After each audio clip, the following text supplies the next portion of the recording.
সরাসরি পুলিশ এবং সাংবাদিক যুদ্ধ হয়েছে কালকের কর্মকাণ্ড দেখে, পুলিশের কর্মকাণ্ড দেখে মনে হয়েছে তারা স্পেশালি কোনো কিছু হাইড করার জন্য এটা করছে। আমার কাছে কখনোই মনে হয়নি যে এই যুদ্ধটা সাংবাদিকদের বিরুদ্ধে করা হয়নি। সরাসরি পুলিশ এবং সাংবাদিক যুদ্ধ হয়েছে কালকে, সরাসরি। আমি পৃথিবীর কোথাও দেখিনি যে এভাবে সাংবাদিকদেরকে প্রকাশ্যে মারা হয়, তাও অহেতুক। কোন সাংবাদিক যদি সেখানে ডিস্টার্ব করতো, ঝামেলা করতো, হ্যাঁ তাকে পিটিয়ে সরিয়ে দিয়েছে, তা না। কালকের কর্মকাণ্ড দেখে, পুলিশের কর্মকাণ্ড দেখে মনে হয়েছে যে তারা স্পেশালি কোনো কিছু হাইড করার জন্য এটা করছে। এই পুলিশদের কাছে আমরা জানতে চাই যে তোমরা কি হাইড করার জন্য সাংবাদিকদের মুখ বন্ধ করতে চাও, তোমরা কি লুকাতে চাও জাতির কাছে, সেটা আমাদের কাছে স্পষ্ট করো, ক্লিয়ার করো। সাংবাদিকদেরকে এভাবে ফেলনা ভাবলে চলবে না। আমি আমাদের সহকর্মী ভাইদেরকে বলবো, যারা মার খেয়েছেন, যারা রাস্তায় আছেন, তারা আরো 2টা করে ক্যামেরা ফিট করেন, প্রস্তুত থাকেন। এভাবে মার খেয়ে আমাদের পড়ে থাকলে চলবে না, আমাদের প্রতিবাদ করে বেঁচে থাকতে হবে। আমি দেখেছি ইতিপূর্বে সাংবাদিকদের উপর যত হামলা হয়েছে, বিচার হয়নি। বিচারহীনতার একটা চরম খারাপ পর্যায়ে আমরা আছি।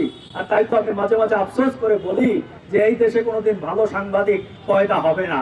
যে জাতি, যে দেশ গুণের কদর করতে জানে না, প্রফেশনালিজমকে সম্মান করতে জানে না, সেখানে ভালো মানুষ, ভালো সাংবাদিক জন্ম হয় না। ঠিক সেরকম একটি খারাপ এবং অন্ধকারের দিকে আমরা যাচ্ছি। আমরা আশা করেছিলাম যে এই সরকার অন্তত সাংবাদিকদের এই দাবি দাওয়াগুলোর প্রতি, সাংবাদিকদের প্রতি যত্নশীল হবে, কিন্তু আমরা হতাশ। তাই আপনাদেরকে বলবো, যার যার জায়গা থেকে সাবধান থাকুন, সচেতন থাকুন। আর আপনারা চাইলে খুব অল্প দিনের মধ্যে সরকারের কাছে আমরা মহামান্য হাইকোর্টে একটা রিট করতে চাই সাংবাদিকদের নিরাপত্তার ব্যাপারে। আপনারা যদি সমর্থন দেন তাহলে আমরা সবাই মিলে সেটি করতে পারি। আর একটা ব্যাপার আমি আপনাদেরকে বলতে চাই, সরকারকে বলতে চাই, পুলিশ বাহিনীকে বলতে চাই, যার যার কর্মদক্ষতা দিয়ে যার যার পেশা দায়িত্ব পালন করবেন। আপনারা যেমন একটি পেশায় আছেন, আমরা আরেকটি পেশায় আছি।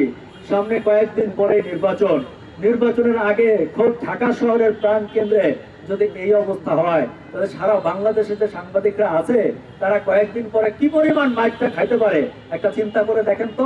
আমরা এখনই পুলিশ ভাইদেরকে, যারা আছেন, যারা সিনিয়র আছেন, তাদেরকে বলবো, আপনারা দৃষ্টান্তমূলক শাস্তি দিয়ে আমাদেরকে দেখান যে আপনারা বিচার করতে পারেন এবং আপনারা ন্যায়ের পক্ষে আছেন। পাশাপাশি সামনে নির্বাচনে যাতে সাংবাদিকরা নির্বিঘ্নে কাজ করতে পারে সেই পরিবেশ আমাদেরকে দেন। মনে রাখবেন, আমাদেরকে খেপানোটা ঠিক হবে না।